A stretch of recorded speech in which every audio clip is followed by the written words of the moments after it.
Bismillahirrahmanirrahim. Assalamualaikum warahmatullahi wabarakatuh. Halo teman-teman kelas 11 IPA 2. Hari ini kita masih membahas mengenai suhu dan kalor. Namun pada subbab hari ini kita akan membahas mengenai pemuaian dan perpindahan kalor. Kita langsung saja pemuaian. Nah, fenomena lain yang berkaitan dengan suhu yaitu pemuaian. Tiap benda yang dipanaskan akan mengalami pemuaian. Artinya, benda itu akan mengalami penambahan panjang, volume, maupun luas. Bagaimana keterkaitan antara kenaikan suhu dan besar pemuaian? Nah, kita akan bahas pada bab ini. Sebelumnya kita harus memahami dulu apa itu memuai. Memuai artinya ukurannya membesar, baik ukuran panjang, lebar, tinggi, luas maupun volume. Nah, besar pemuaian setiap benda itu berbeda-beda. Ada yang bendanya sangat mudah untuk memuai sehingga bisa dilihat oleh kasat mata kita. Sebaliknya, ada benda juga yang sulit memuai sehingga meskipun suhu bertambah cukup besar, ukuran benda itu masih belum terlihat perubahannya. Kemudian, pada pemuaian ini ada tiga, ada pemuaian panjang, pemuaian luas, pemuaian volume. Kemudian ada pemuaian gas. Nah, kita bahas satu-satu dulu. Nah, sebelumnya Ibu kasih contoh dulu pemuaian yang sering kita lihat, yaitu pemuaian pada pipa termometer yang diisi oleh air raksa. Nah, di dalam pipa tersebut pada suhu yang lebih tinggi, kenaikan air raksa itu dapat terlihat oleh mata kita langsung ya. Volume zatnya itu bertambah sehingga terdesak sepanjang pipa tersebut. Nah, itulah contoh pemuaian yang bisa diamati langsung oleh mata kita. Selanjutnya itu kita bahas pemuaian panjang. Jika benda mengalami kenaikan suhu atau dipanaskan, maka panjang benda akan bertambah ke segala arah. Benda padat yang panjang tetapi luas penampangnya kecil, misalnya pada jarum rajut, hanya dapat memperhatikan pemuaian zat padat ke arah memanjangnya saja. Nah, itu contoh pemuaian panjang. Pengukuran yang dilakukan secara teliti pada sejumlah benda padat menunjukkan bahwa perubahan panjang sebanding dengan panjang mula-mula dikali perubahan suhu.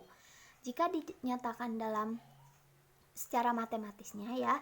Nah, untuk rumus pemuaian panjang ini, delta L sama dengan alfa L0 delta T, di mana delta L ini merupakan perubahan panjang akhir dikurangi panjang awal. Kemudian atau panjang sebelum memuai atau panjang setelah memuai dikurangi panjang sebelum memuai. Kemudian ada delta T, ini perubahan suhu akhir dikurangi suhu awal ya. Suhu akhir dikurangi suhu mula-mula sama saja. Satuannya bisa dilihat di sini. Nah, di sini selanjutnya ke koefisien muai panjang. Alfa suatu bahan adalah perbandingan antara pertambahan panjang delta L terhadap panjang awal benda atau L0 per satuan kenaikan suhu. Nah, ini dari rumus ini kita rubah, di mana untuk mencari koefisien muai panjang kita rubah, berarti pertambahan panjang dibagi panjang awal dikali selang waktu. Kemudian untuk mencari panjang setelah pemuaian, kita bisa menggunakan rumus ini. Nah, ini merupakan ilustrasi pemuaian panjang. Ketika suhu mula-mula pada benda tersebut memiliki panjang L0. Misalnya berapa meter? 3 meter. Nah, ketika mengalami pemuaian pada suhu T, maka benda itu akan bertambah panjang. Misalnya menjadi 5 meter. Nah, ini merupakan delta L-nya. Jadi, misal 5 meter dikurangi 3 meter, yaitu 2 meter. Nah, 2 meter itu merupakan delta L. Nah, ini untuk koefisien muai panjang, luas volume, sejumlah zat. Ini sudah sesuai rujukan ya, udah mutlak ini nilainya. Kemudian ada pemuaian luas. Jika benda berbentuk persegi panjang, terjadi pemuaian ke arah memanjang dan arah melebar, itu dinamakan pemuaian luas. Sama untuk secara matematisnya, rumusnya itu delta A sama dengan beta A0 delta T. Ini sama saja dengan rumus pemuaian panjang, hanya lambang dari ini tadinya delta L panjang ya menjadi A, yaitu luas. Kemudian untuk koefisiennya itu jadi beta. Sama saja, ini lihat ada satuannya. Kemudian untuk sama seperti di pemuaian panjang. Nah, ini ilustrasinya. Kalau di pemuaian panjang berubah itu hanya panjangnya saja. Ketika memuai luas itu berubahnya lebarnya semakin besar dan panjangnya semakin besar. Nah, ini. Kemudian ke pemuaian volume. Jika benda berbentuk balok dipanaskan, terjadi pemuaian dalam arah memanjang, melembar, dan meninggi. Nah, jadi untuk volume ini ada penambahannya itu semakin panjang, semakin melebar, dan semakin meninggi ya. Ini secara matematisnya. Kemudian ini satuannya sama saja rumusnya, cuman ini ganti ya. Sama seperti di panjang, luas, dan ini volume. Ini ilustrasinya. Ini sebuah balok ya. Setelah itu mengalami pemuaian sehingga balok membesar volumenya. Nah. Kemudian ini bisa kalian baca. Selanjutnya ke pemuaian gas. Gas adalah zat yang paling mudah memuai. Perubahan suhu yang tidak terlampau besar sudah cukup mengubah volume gas secara signifikan. Misalkan kita mempunyai gas ideal. Persamaan yang mengaitkan antara tekanan, suhu, dan volume untuk gas ideal, yaitu V sama dengan nRT per P, di mana V adalah volume, kemudian N itu jumlah mol zat, R konstanta gas umum, kemudian T adalah suhu per tekanan. Jika kita panaskan gas pada tekanan konstan, yaitu V setelah P tekanan setelah pemuaian sama dengan tekanan mula-mula dari suhu mula-mula sampai dengan suhu T, maka volume gas adalah V0 sama dengan nR T0 per P0. Volume akhir gas adalah V sama dengan nR T per P0. Kemudian perubahan volume didapat dari delta P sama dengan P setelah pemuaian dikurangi V mula-mula. Nah, ini persamaan ini kita substitusikan persamaannya ini kita substitusikan ke ke delta V sama dengan V kurangi V0. Nah, dari persamaan keadaan awal kita dapat menulis nR per P0 sama dengan V0 per T0. Substitusi ke dalam persamaan perubahan volume. Nah, didapatkan hasil ini. Dengan membandingkan persamaan nR delta T per P0 sama dengan delta V sama dengan P0 per T0 delta T, didapatkan hasil koefisien muai volume gas, yaitu sigma sama dengan 1 per T, suhu mula-mula. Nah, selanjutnya ke perpindahan kalor. Seperti dijelaskan sebelumnya, kita sudah mengetahui bahwa kalor akan berpindah dari yang bersuhu tinggi ke suhu yang rendah. Perpindahan kalor berhenti ketika suhu kedua benda sudah sama.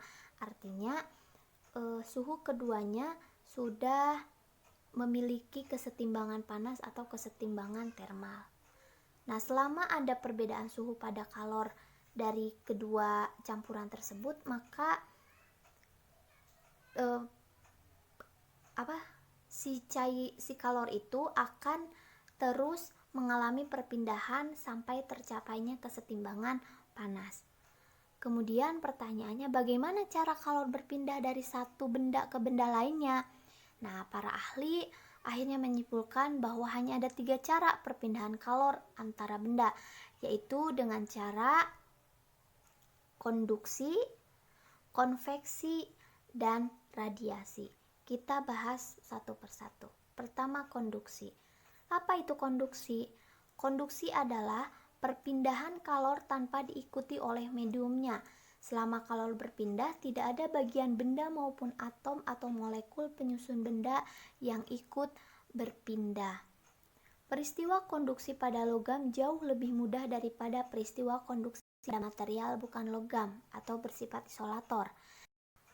Nah, contoh dari konduksi ini ada yang logam dan bukan logam. Nah, contoh logam itu yaitu memanaskan ujung batang besi. Ini batang besi zat padat ya. Ketika salah satu ujung besi dipanaskan, maka ujung lainnya akan ikut panas. Ini diakibatkan adanya kalor yang berpindah dari ujung yang dipanaskan ke ujung yang dingin. Di sini tidak ada bagian besi yang berpindah. Nah, jadi tanpa diikuti oleh mediumnya itu.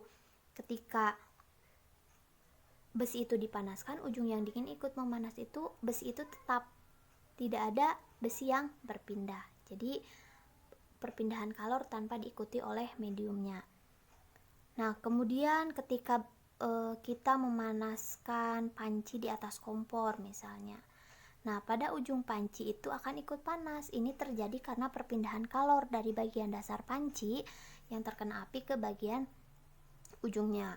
Kemudian pada panci tidak ada bagian panci yang bergerak ya.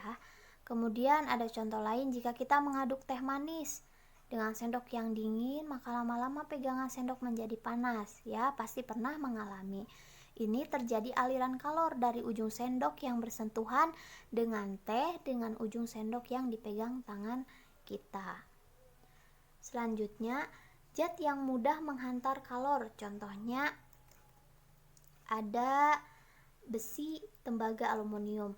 Semua logam termasuk zat yang mudah memindahkan kalor. Zat semacam ini disebut konduktor kalor. Umumnya konduktor kalor juga merupakan konduktor listrik. Artinya, jika zat mudah menghantarkan kalor, maka zat tersebut juga mudah menghantarkan listrik. Nah, di sini ada contohnya ya dari zat yang mudah menghantarkan kalor, ada besi, kemudian ada tembaga. Nah, zat yang sulit menghantarkan kalor seperti kaca, karet, kayu, batu. Nah, ketika kita memanaskan kaca misalnya, maka ujung lainnya pun akan ikut panas, tetapi butuh waktu yang cukup lama. Nah, peristiwa ini merupakan bukti dari peristiwa konduksi pada benda bukan logam. Nah, zat yang sulit menghantarkan kalor juga disebut isolator kalor. Zat padat yang sulit menghantarkan kalor umumnya juga sulit menghantarkan listrik. Ini kebalikannya dari konduktor kalor. Ini contohnya ya, kayu dan kaca. Kemudian, konduktivitas panas adalah ukuran kemampuan zat menghantar kalor. Laju konduksi kalor dapat dalam bahan memenuhi persamaan. Ini merupakan rumus sistematisnya ya, di mana H adalah kalor yang dirambatkan per detik, kemudian K ini koefisien konduksi termal, A itu merupakan luas penampang benda, kemudian T ini suhu tinggi pada satu ujung benda, dan T ini T tinggi dan T rendah, suhu rendah pada satu ujung benda, L ini panjang benda. Nah, ini merupakan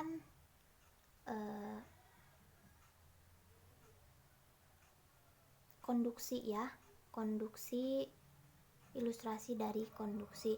Ketika memanaskan ujung ini, maka akan mengalami perpindahan kalor sampai dengan suhu terendah.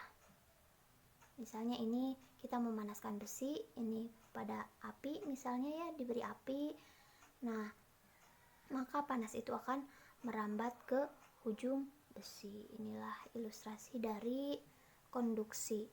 Kemudian ini konduktivitas panas sejumlah zat dari berbagai sumber. Ini untuk mengisi ini. Nah, ini sudah ditentukan ya pada aluminium misalnya 205. Selanjutnya itu ada konveksi. Konveksi bukan tempat menjahit baju ya. Di sini konveksi hanya terjadi di dalam benda yang memiliki atom atau molekul yang dapat bergerak bebas. Misalnya pada fluida ya, pada air.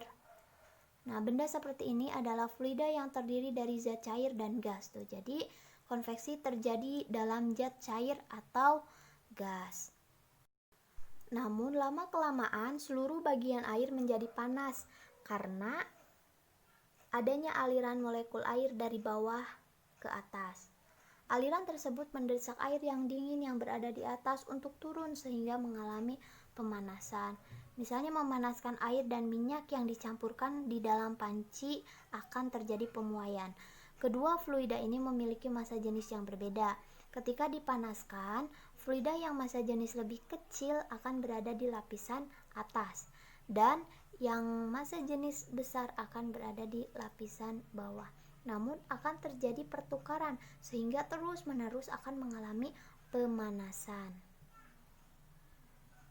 atau perpindahan kalor. Kemudian, nah, ini misalnya setiap kali amit-amit ya tiap terjadi kebakaran. Nah, petugas memadamkan kebakaran sering kesulitan memadamkan api karena angin cukup kencang. Misalnya ada kebakaran. Biasanya pemadam kebakaran itu sulit ketika ketika angin besar untuk memadamkan apinya. Nah, harap diketahui bahwa jika terjadi kebakaran pasti timbul angin kencang. Udara di tempat kebakaran mengalami pemanasan sehingga terjadi aliran konveksi ke atas secara cepat. Lokasi tempat kebakaran mengalami kekosongan udara. Nah, mengalami kekosongan udara dingin dari sekeliling cepat mengalir mengisi kekosongan tersebut sehingga timbul angin cukup kencang. Nah, oleh karena itu ini merupakan contoh pada peristiwa konveksi ya. Kemudian ada pada magma di dalam bumi. Nah, keluarnya magma dari dalam bumi menuju ke permukaan melalui gunung api juga adalah proses konveksi. Inti bumi memiliki suhu yang tinggi. Suhu yang tinggi tersebut mencairkan material batuan di dalam bumi sehingga dapat mengalir. Bagian bawah cairan memiliki suhu lebih tinggi sehingga massa jenisnya lebih kecil. Massa jenis yang kecil menyebabkan cairan tersebut bergerak ke atas dan bisa keluar ke permukaan bumi melalui lubang gunung api. Nah, sini. Ini untuk rumus sistematisnya ya. Kalor yang mengalir tiap satuan waktu, kemudian ada koefisien konveksi, ada luas masing-masing permukaan, kemudian temperatur, beda temperatur. Dan yang terakhir ada radiasi.